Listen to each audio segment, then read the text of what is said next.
Hello and welcome to Let's Do 52. Today I am focusing on February flowers.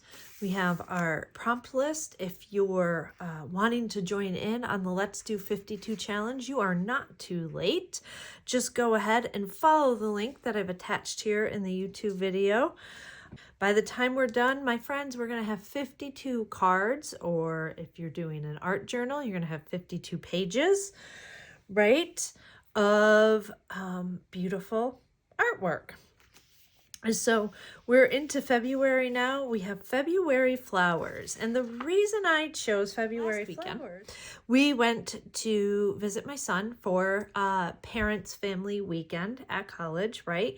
And on the way back, my sister had asked if I could stop at the lake and check out a couple of things. And while we were there, I noticed amongst the dead, leaves and fallen. I mean, there's trees that have fallen. When a windstorm goes through there, it gets a little disastrous. And so, that early spring, just after winter mess. Now we're here in the North Carolina, Virginia area. And so that's where this is. And these beautiful daffodils were just popping up in different areas. And I was like, wow, look at that. Look at the beautiful yellow against all of that brown. We see a lot of green, but to see the daffodils popping up now at the time of this weekend was February.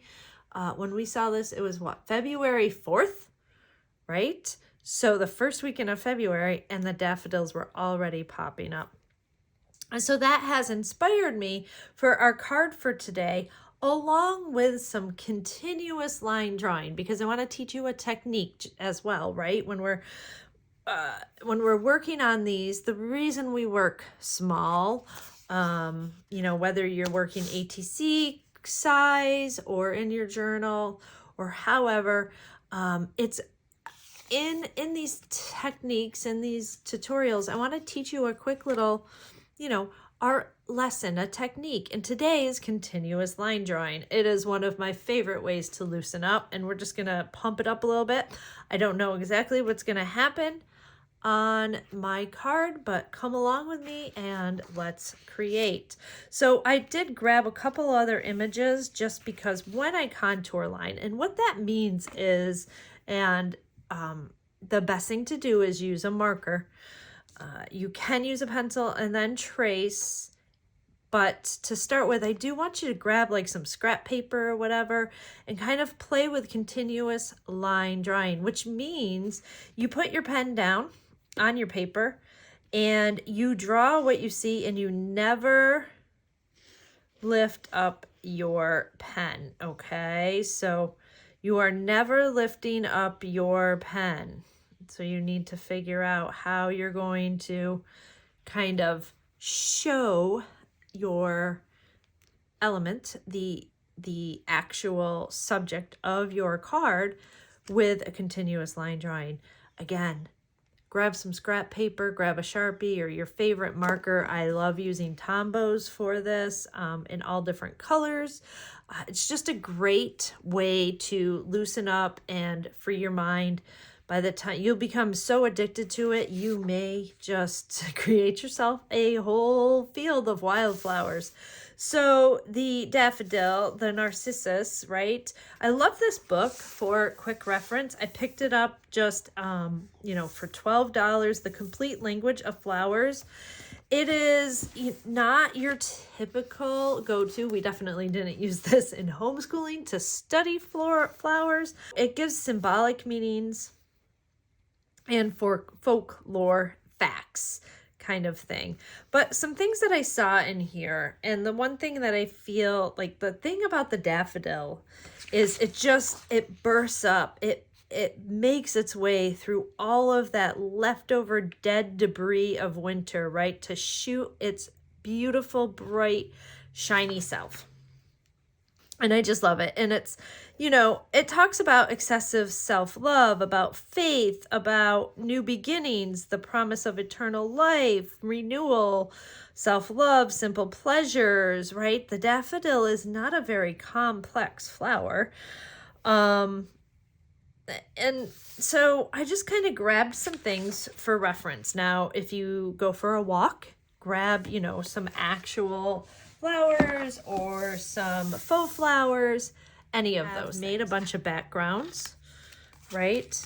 If you have a bunch of backgrounds sitting there waiting for you, if you did kind of that master board that we've, you know, talked about and done, you could just grab one of those and just work right on that if you wanted to. I, however, want to show you, we're going to play a little bit. Also, remember, we have done like just the gesso. I have just a few cards that are gessoed on one side, so they're ready if I wanted to just watercolor on there. Today, I'm going to take a regular card, okay, and some matte medium, an old brush, an old ratty brush, and I've got some mixed papers, just some painted papers. So I'm going to kind of lay some papers down and then just kind of do the continuous line over the top. So let's just kind of start. This is just matte medium that I'm laying down on the card. I'm going to cover it just with some painted papers. Okay, I'm not worried about, I'm not worried about anything.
Bit of gesso on my finger, and it just kind of blends some things in. Gesso is one of those things I don't think any studio should be without. Just kind of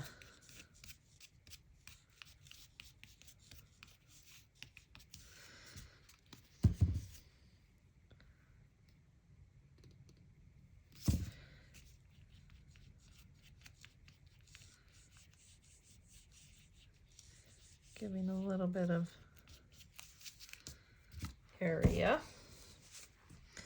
And I'm going to kind of just take my wet brush.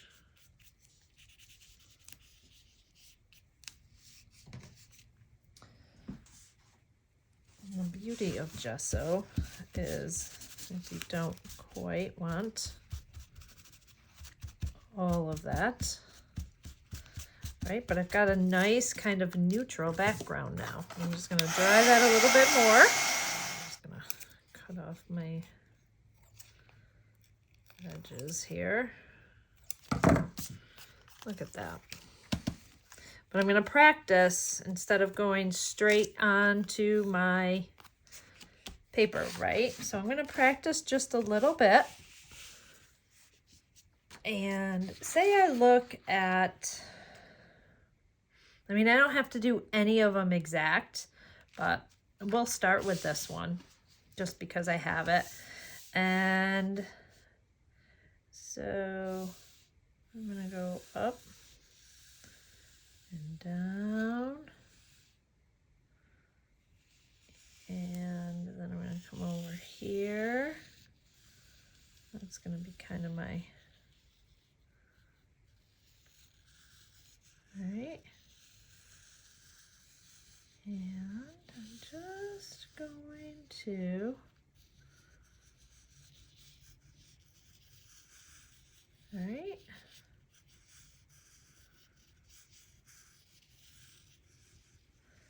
Now I do find with the loop-de-loops,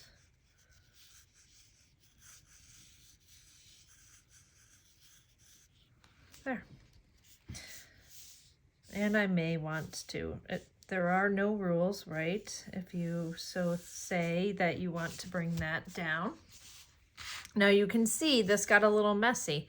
So simple is best. I do like a daffodil that goes to the side a little bit more because I am able to really kind of focus and shine on that. So if I take this one, right,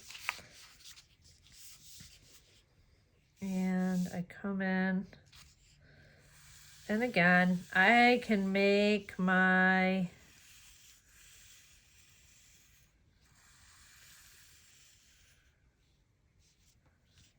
oops, I'm not supposed to lift up. I can make my, you know, my leaves and my stem. However, of course, this isn't, you know, this isn't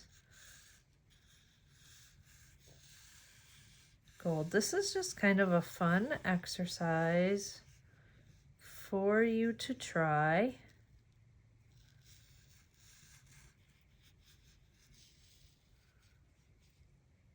I'm gonna come back down this way, and we're going to come up. And see what I mean? Like sometimes you just do you. Just do you. Okay. So not realistic, not exact, but a very fun exercise to try. And remember, this challenge is all about trying and playing. So I am, just because I do sometimes tend to be a bit of a perfectionist, I am going to give myself just a little bit of guide on this before I do my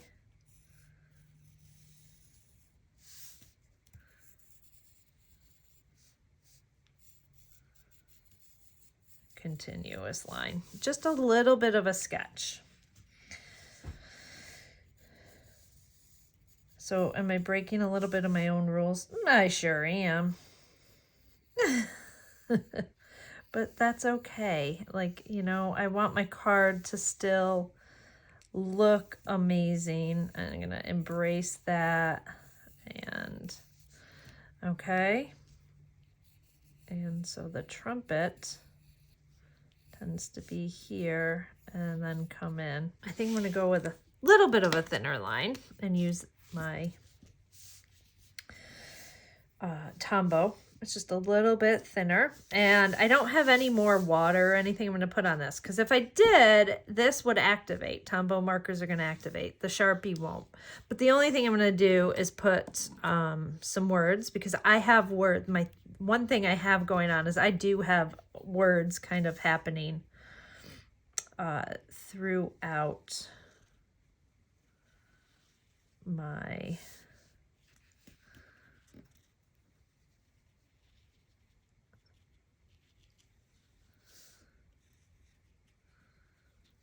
so I think I'm going to kind of envelope into that. And so I'm still looking at this one, even though I'm kind of come around. All right, come around. But I'm going to remember that I have this little trumpet here.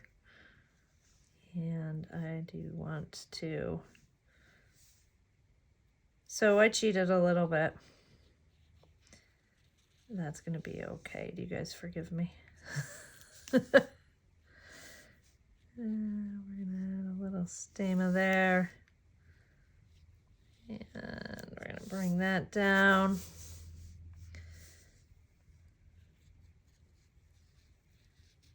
Kind of bold that out.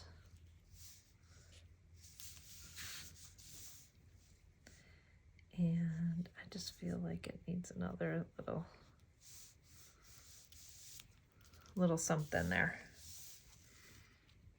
Okay, is it perfect? No, nope, it's not, and it's okay. So we've got our daffodil, and we can put blossom, because in the email you will see I talk about a flower blossoms for its own joy. So I could put blossom and actually for joy down here if I wanted. I think I've got a few things I want to add in here before I put my words on. Let's kind of get into, I'm just grabbing watercolors here. Imagine that. Oh, and like I said, be careful. Remember how I said? Maybe we'll just see how that Tombow marker is like an immediate reaction. Add a little bit of gold to that.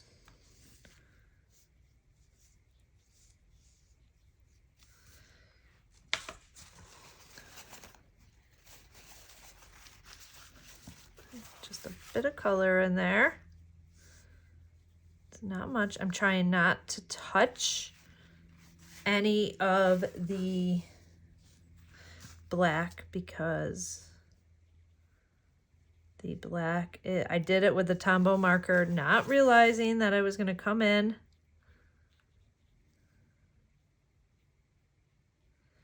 with watercolor after. So that changes things. And what I'm doing is kind of just adding a little bit of the darker orange tones to kind of just focus on that center. We're gonna add in a little bit of the yellow as well. It's very abstract. Focus on that.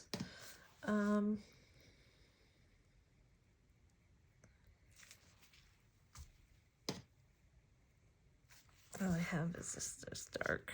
And I just want to cover up some of the line that I drew. I can see a little bit of it. It's kind of bugging me.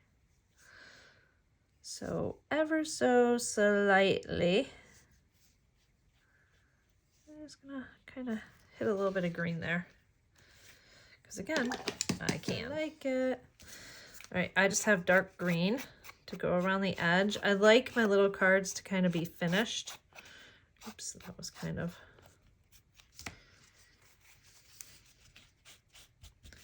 That was a little more than I care to have there. All right, so that's like a green, black, and then go over.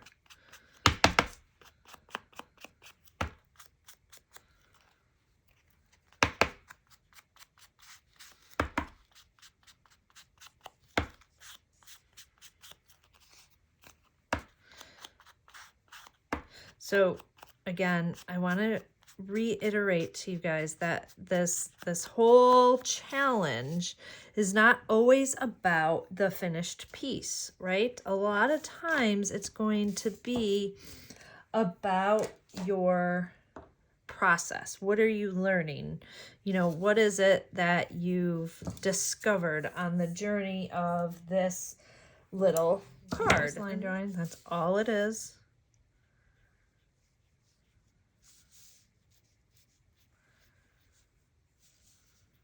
That's all it is. And we're just getting a little bit, kind of playing off of that and building. Now I can put blossom and then write enjoy, which I very well may, or